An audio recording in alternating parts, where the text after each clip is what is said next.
Chère communauté Foramix, bonjour, je m'appelle Joseph. Cette semaine, on parle d'homéostasie mentale.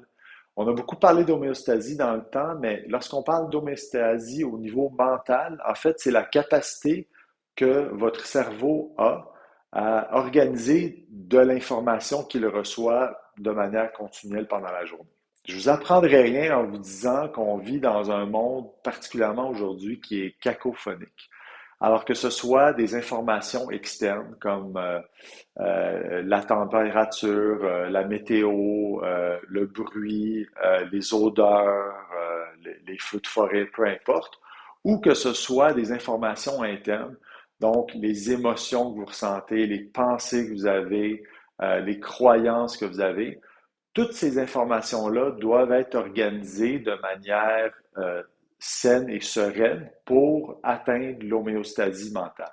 D'ailleurs, petite parenthèse intéressante lorsqu'on parle d'homéostasie mentale, est-ce que vous saviez que le microbiote intestinal, donc toutes les petites bactéries que vous avez dans votre bouche jusqu'à votre anus, eh bien, toutes ces petites bactéries-là peuvent avoir un impact sur le cerveau. Et le contraire est vrai aussi. Votre cerveau peut avoir un impact sur ces petites bactéries.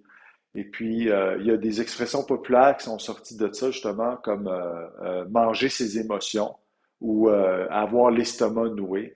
Alors, gardez ça en tête la prochaine fois que vous décidez de mettre quelque chose dans votre corps, ça pourrait impacter votre cerveau.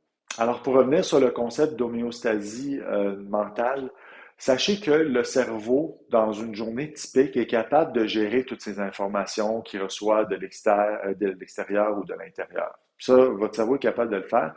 Puis d'ailleurs, quand il le fait, il y a des nouvelles connexions neuronales qui vont se faire, donc des nouvelles neurones qui vont se créer. Et puis, ça, on appelle ça la neuroplasticité.